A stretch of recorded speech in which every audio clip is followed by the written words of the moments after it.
Welcome back. I'm so excited you're sticking with the process. We're going to start with Chapter 4. Again, we're going to listen to an audio of me just reading Chapter 4 out of the book, Residue of Trauma, Learned Helplessness, and then we'll review the worksheet a little bit, and then we'll go right into the magnetic mind to neutralize whichever beliefs you select, whichever events or emotions that you select that you want to be neutralized and to be replaced with positive self-empowering ones. And we'll get started. Chapter 4, from the Residue of Trauma, Learned Helplessness. The cage without bars, a loss of self-agency. Quote, I can't change the direction of the wind, but I can adjust my sails to always reach my destination. Jimmy Dean. Imagine a bird caged for years suddenly set free. Despite its newfound liberty, it hesitates to fly, its wings weighed down by a lifetime of confinement. This metaphor captures the essence of learned helplessness, a psychological state where individuals conditioned by repeated failure, lack of control, quickly or slowly lose the ability to take independent action. The profound ways that the residue of trauma diminishes self-agency is far-reaching. The profound ways that the residue of trauma diminishes self-agency is far-reaching. Draining an individual's ability to generate their own thoughts, beliefs, and self-directed actions. Healthy parenting emphasizes the inherent right to self-govern and develop autonomy. This develops a broader sense of control over one's life and the creation of personal boundaries. Knowing where I begin and end, and knowing where others begin and end, creates a clear sense of self. Self-agency is specifically the ability to make decisions and to take actions in a way that provokes change. Self-agency is specifically the ability to make decisions and to take actions in a way that provokes change. I have found too much social media robs people of their self-agency without them even noticing. They fall prey to regurgitating what they have seen on social media and have less and less original ideas, thoughts, and plans. In extreme cases, they don't know what to do with themselves. If their phone or computer was taken away, they lose their sense of self when they are stuck being alone with just themselves. To co-regulate emotions in the human brain takes another human brain because we have mirror neurons and an energetic resonance to help us. I am sure someone smarter than me has written a book about all of this already. Back to the topic of learned helplessness. To overcome learned helplessness, an individual's past perception and emotions associated to and with an event need to be addressed. This is why 20 people can watch the same movie and have 20 different interpretations and reactions to the same movie. Understanding what a person is focusing on and putting energy into will often reveal the traumas that need to be integrated. Self-agency is a cornerstone of personal autonomy. It develops into the capacity to make decisions, act, and to create a life with individual desires. The areas to explore. Inspiration versus motivation. When an individual's efforts have been met with failure many times, many stop trying altogether. Beliefs of, why bother, it's too hard, I don't care, my personal go-to when I feel challenged, which usually means they care too much, becomes a driving force in life. There is no amount of external motivation that will shift these beliefs. Shifting this is an inside job of integrating the negative load created in the subconscious mind. When working with clients, I help them develop and find their inspiration, not motivation, in creating a life they love. Over time, a lack of effort reinforces the perception of inability and creates a disempowering cycle of inaction. As a person develops their own sense of inspiration, it becomes easier to act on their own behalf. Fragmented identity. We're all fragmented, everyone. I have not met anyone yet that isn't. Each flavor of trauma creates its own struggles and fragmentation. Life can be compared to mountain climbing. No two journeys are the same. Bigger mountains often need more tools to master the climb. As an individual releases harmful beliefs and patterns that they internalized from others, the true self emerges. The psyche is very direct in the way it protects the body from death and perceived harm. It can get super fragmented, but if your heart is still beating, it has done its job well, even if the individual's life seems otherwise. It's important to make sure, if you're going to climb a mountain, that it's your mountain to climb. As my grandmother used to say to me, life is hard, but you get to pick your hard. I didn't understand the deeper meaning of this until I was in my 40s. She used to say to me, if they didn't ask, then you're meddling. It took me years to break the habit of being a meddler. Cognitive paralysis. Learned helplessness can foster a pattern of indecision, causing a reliance on external guidance. This could also be experienced as codependency, a popular brand of denial, truth blindness. The paralysis arises because decision-making feels overwhelming or futile, leading an individual to defer to others or avoid change altogether. Leading an individual to defer to others or avoid choices altogether in hope of avoiding consequences and responsibility. Not because they're a slacker, consequences and responsibility mean more decisions, the very thing that is hard to do. Disempowering beliefs. Over time, an individual internalizes their failures or the failures of others as a reflection of their own inherent worth or capabilities. Disempowering beliefs can make independence feel risky. This creates an over-reliance on real or perceived authority figures for external validation to navigate their lives. When others stoke the fire of fear around making choices, which further paralyzes a person with learned helplessness, it isn't helpful. Disempowering beliefs to avoidance of responsibility, tasks and challenges are sidestepped because acting feels overwhelming or pointless. Resources and possibilities seem out of reach. No one thought a 4-minute mile was possible until Roger Bannister did it, and then others followed. Taking ownership. Practice taking ownership of choices and actions. An individual can shift out of passive observer to an active participant in their own life. The world will still present challenges, but these challenges no longer feel insurmountable. An individual can learn to trust their capabilities, to navigate uncertainty, and reclaim the freedom to shape their own destiny. My goal is to empower individuals so they develop a stronger sense of self-agency, reliance, and break free from the conflicts within. Making use of the resources I have included at unlockingresilience.org. For those who want to rewire faulty parts of their subconscious mind from disempowering beliefs to self-empowering beliefs, emotions, and coping skills. One of the hardest things to watch is an individual struggling when they are so close to the finish line.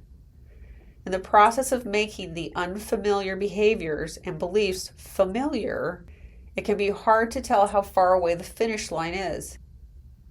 Even only having one positive source of reinforcement is enough to provoke a positive change. This is the end of Chapter 4. Chapter 4 audio. This is the end of Chapter 4. Chapter 4 audio will.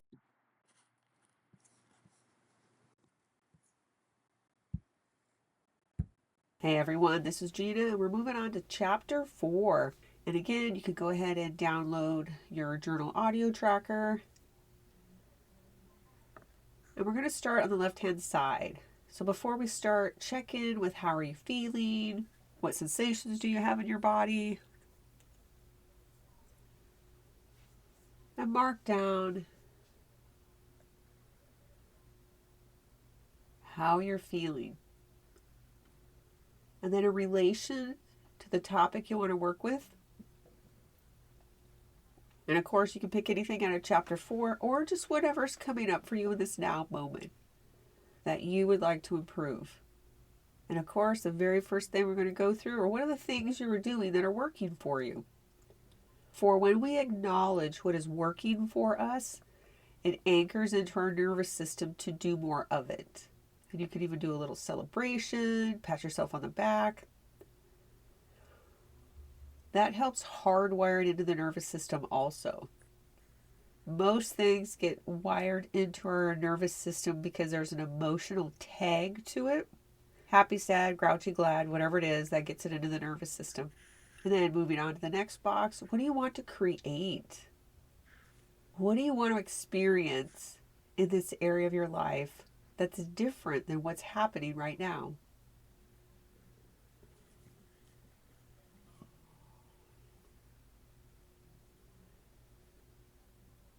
And if you need to pause the audio to write that down, you can pause the audio anytime you need to. And of course, I always put a disclaimer in that I am not a medical professional. I offer no advice. And everyone is responsible for their own mental health choices and behaviors.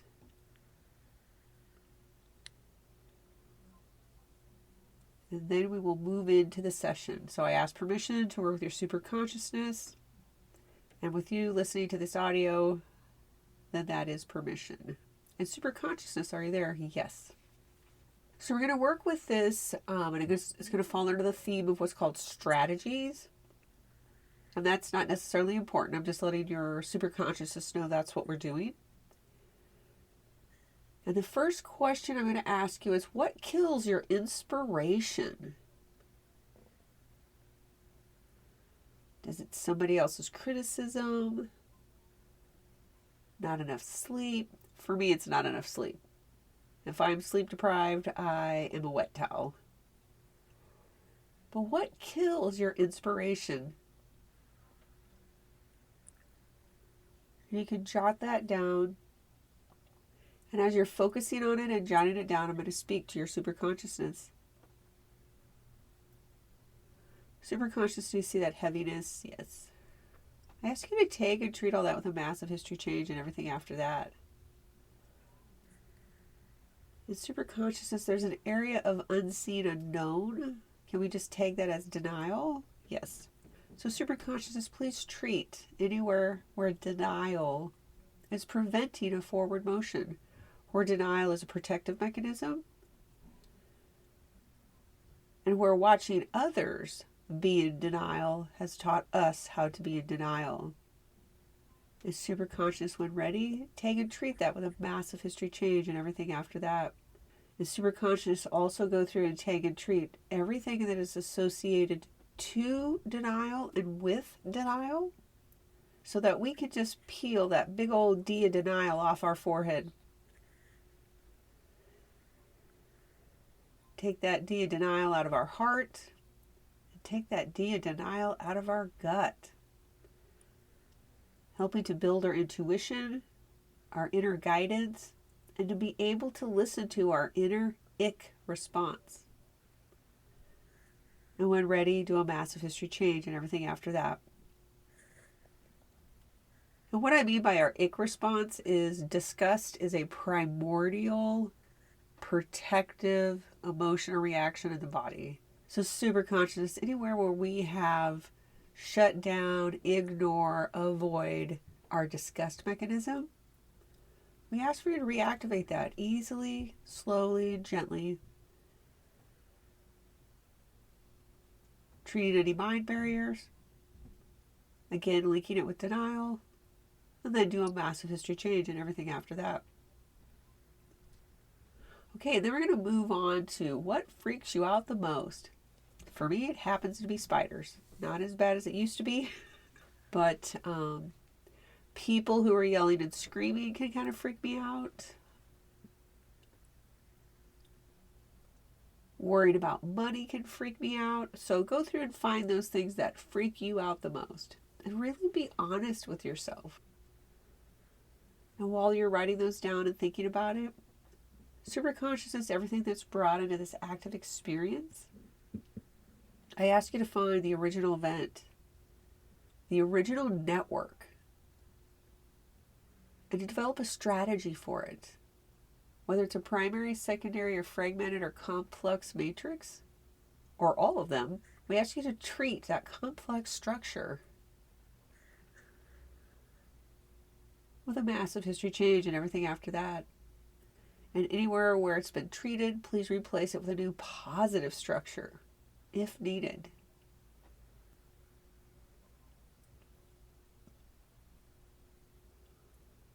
And when ready, do a massive history change and everything after that. And take a deep breath. And the next one, what do you feel paralyzed in your life? Where do you feel paralyzed in your life? Looks like I got a typo on that one. It's supposed to be, where do you feel paralyzed in your life instead of what? And that's okay. We're after change. We are not after perfection. So super consciousness, anywhere where perfection is the goal and not progress, we ask you to take and treat that with a massive history change and everything after that. Super consciousness, treating all rage. In super consciousness, can we use the metaphor of the invisible cage? Yes. So with the invisible cage, go through and treat that. And go through and find the original event and everything that builds a bar of that invisible cage. Treating the heart chakra, the second chakra, the ground chakra. Treating all sadness. Treating all loss. Anywhere where they've gotten stuck in the grieving process, take and treat that with a massive history change and everything after that. Reinforcing positive acceptance, positive emotions, positive feelings. Bringing in the energies of gratitude, confidence, and bravery to step outside of the invisible cage. And when ready, do a massive history change and everything after that. And take a deep breath. The super consciousness, please treat all judgments, self-judgment, judgment of others, judgment of life, judgment of the future, especially all judgments that we tag as fear, using the metaphor of false evidence appearing real, and aligning them with their own sovereignty, and allowing them to tell the difference between what is their stuff and other people's stuff. And then also treating anything that aligns to or with that judgment. And then do a massive history change and everything after that. Taking a deep breath. And we have one more area. What is your most disempowering belief? This could be, I'm not good enough, others are smarter, life's too hard, I suck at XYZ, nobody loves me. What is your most disempowering belief? It's my parents' fault I'm this way. and just jot a few down, but I want you to find the one that is the most uncomfortable or has the biggest charge on it. That's the one we're going to work with. The superconsciousness, as they bring this into their conscious awareness, I want you to treat all parts, predispositions, and any carrier emotions that keep this belief in place, and continue treating them until it's completely false, and then do a massive history change and everything after that. And again, superconscious, we're going to go and treat those carrier emotions. When you find the original carrier emotion, please treat the collage of all the emotions that come after that hold this disempowering belief in place. Treat it completely from beginning to end, and replace it with self-empowering beliefs, self-empowering emotions, and self-empowering carrier emotions.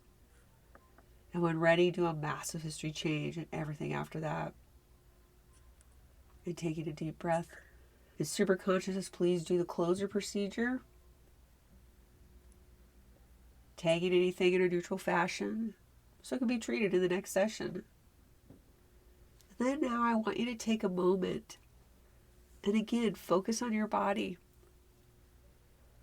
Reflect. How do you feel? What has shifted? And there's a reflection box on your journal page. You can write that down. And you can also track your emotion. How do you feel now? How are those sensations in the body? Because again, as we move forward throughout our day, and we recognize and validate, oh, this is different. Oh, I'm thinking different about this. Oh, I'm feeling better. As you acknowledge those, again, it anchors it into your nervous system even more permanently. And while we're doing this brief audio, you may want to jot down, were there any other topics that popped up, any other intensities that you want to work on? And you can put that in the box where it says list topics you'll want to work on that relate to this chapter. And you could jot those down and then either re-listen to this audio, or you can even save them until we move on to chapter 5. So if you use this audio over and over, you just pick a new item or a new topic each time, and then actually go through and listen to the audio again. So you can never wear these audios out, and enjoy. And how was chapter 4 for you? I just realized that my handout never loaded up during the audio. So again, we're after progress, not perfection. And I'll make sure I can get the handout up for chapter 5. And again, focus on what's changed for you. How are you feeling in your body? And then just take a mental note if there's anything that came up during the audio that maybe you want to jot down, type into your phone, that you can either take into the next audio for chapter 5 or just to re-listen to this audio. And again, you can leave your experience of the audio in the comments below. And if there's any content that you would like me to make a video around, of course, let me know that. And of course, subscribe